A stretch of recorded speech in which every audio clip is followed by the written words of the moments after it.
Good morning. Happy Sunday. Welcome to your early morning intuitive guidance. I'm Dr. Bonnie Nussbaum. Here are some words of wisdom to start your Sunday off well.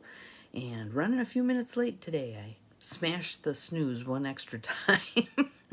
So, hope you all are off to a good start this morning. And we'll wait until a few of you start to pop on. Let me grab a drink here. Good morning, Carolyn. It looks like two others of you have popped on. Good morning, good morning. Glad you're here. Welcome on this fine Sunday. Yeah, rise and shine. Ha ha ha. Good morning, Jonelle. Good morning, Cindy. Good morning, Abigail. Yes, I'm running a few minutes late. Like I said, I smashed the snooze one extra time. So, I actually handpicked our deck for today because I was just feeling the call for this. So we have the Nature Portals deck. Good morning, Mel. Welcome, welcome. By Bruce and Carol Malner, who are the brother and sister-in-law of my dear friend Bobby Silverstone. Inspiration and peace through the peace and beauty of nature. So, and this card I think is very apropos for our times. So let's just take some nice deep breaths to settle in. Good morning, Lisa. Welcome. Happy Sunday. In through the nose. Out through the mouth. And there we are at my magic number 8. In through the nose. Out through the mouth. Good morning, Bobby. I was just mentioning we have your brother and sister-in-law's deck today. So welcome, welcome. Glad you are here. Beautiful card. I think it will give us all solace, which is useful this time of year when things are very busy and rushing around. Good morning, Diane. Welcome. Glad everybody's here. Oh, look, we get 2 Christmas trees today. Rock on with your bad self. Good morning, good morning. Yes, everybody have a beautiful Sunday. Thank you, Lisa. Good morning, Beth. Welcome. So, here's our card. Kind of looks like the card and I dressed together this morning. Yeah, we got the blue thing going on. So, I'd like to be sitting right there about now, wouldn't you? I think that would be a lovely place to be. And I was just giggling because someone posted on one of the local what's going on in the Appleton area sites. Why is the city mowing in December? Because the grass is still growing, because it's 45 flipping degrees out there. That's why. Weird. Okay, so this one is embrace the unknown without fear. Embrace the unknown without fear. Living and working in man-made environments can make nature feel unnatural. I'm glad you like the belief pillow in the background. I like it too, yes. And I'm doing some fluffing and rearranging, and I'm putting my craft supplies, the paper, in my file cabinet finally and getting it out of the Rubbermaid tubs. So there may be some other switching around that shows up in the background over time. And I'm going to take this card actually and expand it beyond nature, but let's just start with where it's at.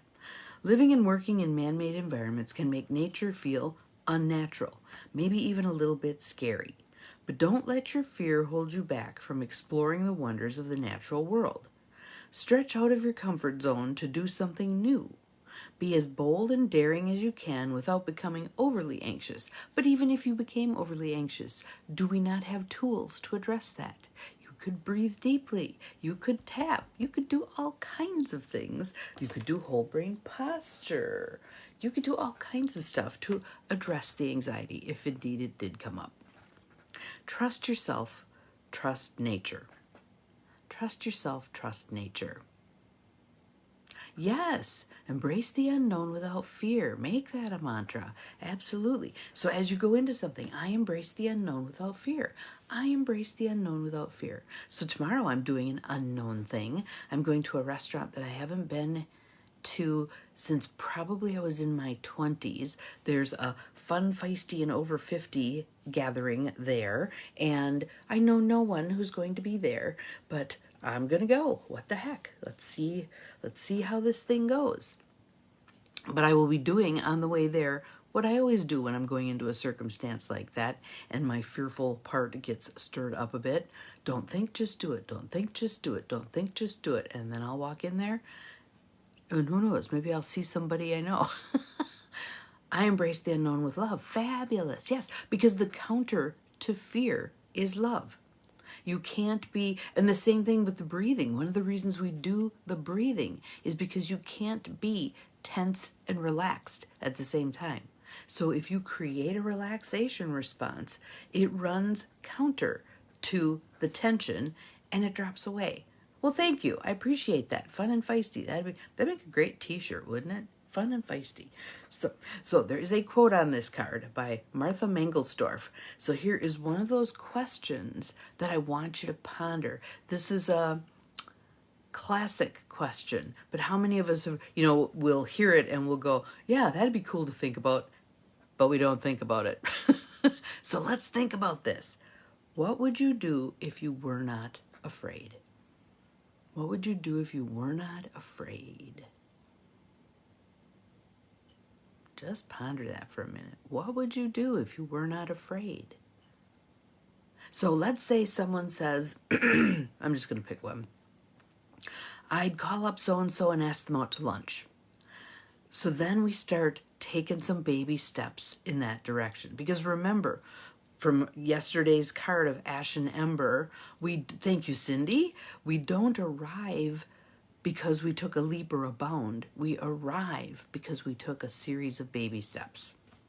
So if my goal is to ask someone out for lunch that I'm afraid to ask out for lunch, or I'm uncomfortable, what if they say no, blah, blah, blah, blah. Baby steps. What would be a baby step? I look up their phone number.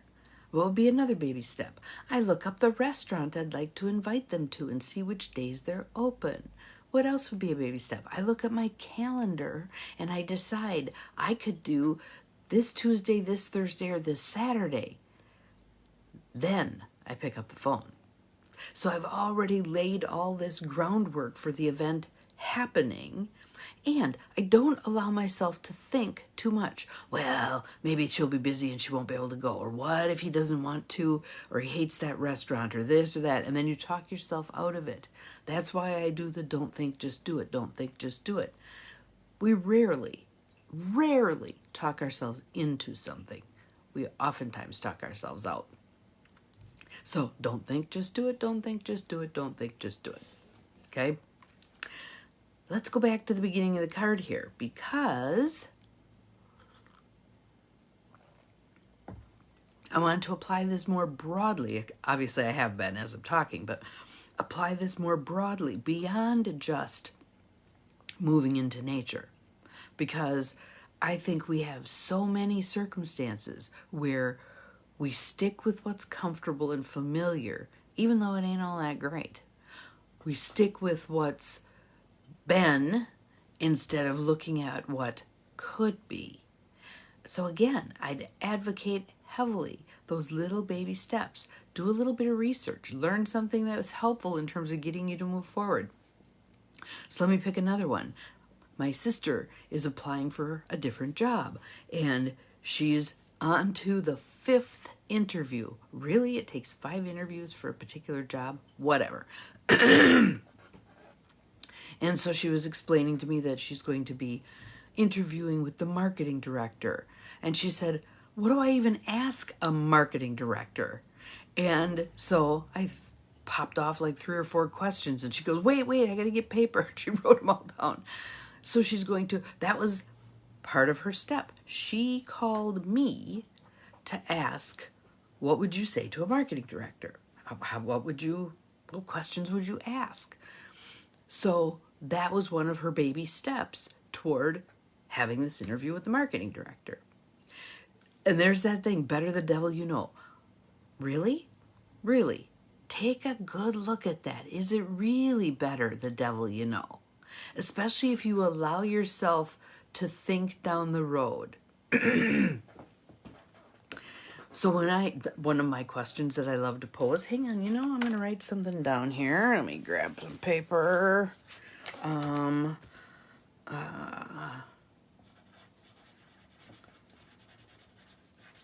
I'll tell you why in a minute.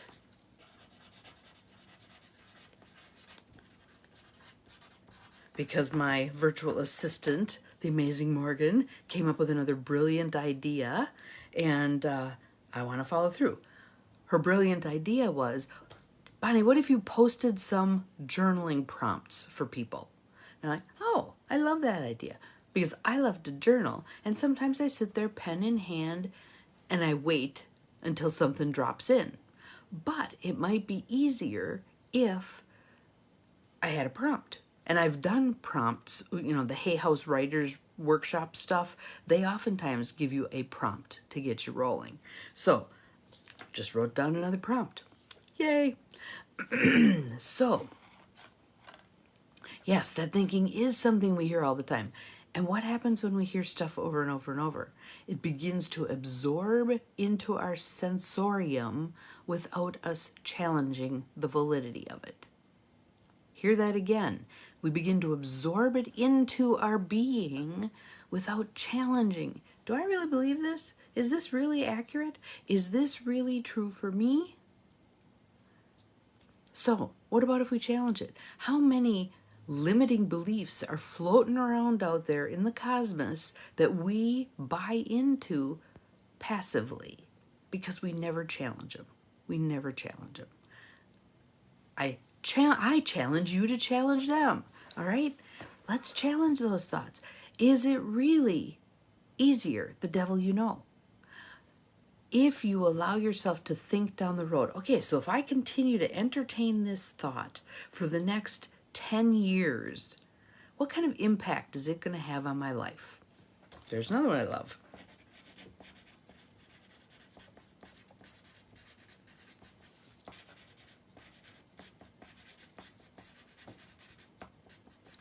Love that. Cindy, if you wouldn't mind putting that one in the feed, I would love it. If I continue to entertain this thought for the next 10 years, what kind of impact is it going to have on my life?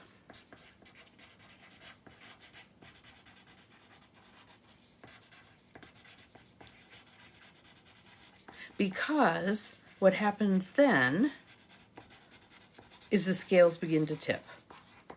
We begin to go, ew, that's not going to be so great. There's the cost of maintaining this thought. And I have an exercise that we did at one point at a convention I went to in Salt Lake City. Thank you, Cindy. And it really pointed out how a little bitty change makes a huge difference. This one was operating in reverse, but it certainly helped make the point. So it was an auditorium full of people from front to back. I don't know how many rows there were, but there were two sides, and the speaker was saying those little bitty lapses that we allow ourselves. I'll tell you that in a minute. Actually, I'll tell you now because it's going to distract me. My sister just dropped in a message that said, put on clean socks, and promptly walked into the puddle from a spilled dog water bowl. Off to a good start today. Anyway, this activity, two sides of the auditorium. He said, little bitty lapses in your routine make a huge difference in the long run. So he had two beach balls. And he said, I'm going to throw this into the first row. Your job is to throw it to the second row, the third row, the fourth row. You just keep throwing it back. People on the left, you just keep throwing it regardless of what I do. People on the right, every time I blow a whistle, you stop. When I blow the whistle again, you go. So the whistle was like tweet, tweet, tweet, tweet, tweet, tweet. I think there were 3 rounds of whistle. They were like maybe a second or 2 at the most. And by the time the ball on the left side was all the way to the back, the ball on the right side was halfway. Halfway. That's how much those little bitty lapses dinged the right side. So think about that in our life. When we allow little bitty lapses of our self-care, what do you think happens? When we allow little bitty lapses of expecting us to